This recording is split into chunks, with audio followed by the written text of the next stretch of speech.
бол аялал. Сайн байцгаана уу найзуудаар. Өнөөдөр миний төрсөн өдөр. 9 нас хүртэл олон аялал гэр бүлтэйгээ хийлээ. Намайг төрөлтөл ах минь миний өмнөд хэсэг болсон. Анх ухаан орсон цагаас л ахтайгаа аялж ирлээ. Жил бүрийн 100 бид гэр бүлээрээ олон сайхан газар аялдаг. Аялал бүр шинэ мэдлэг, шинэ туршлага болдог. Хаач явсан ахтайгаа хамтдаа.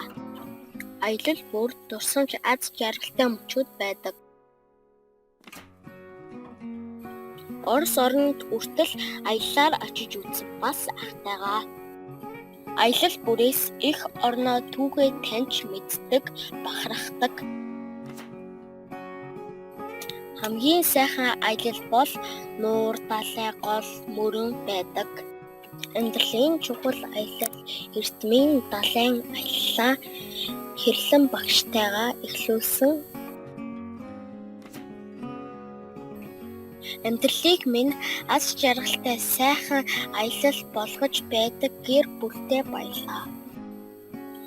Амьдралын минь аялал цааш үргэлжлэх болно. Бидээч ахтайгаа хамт аялна.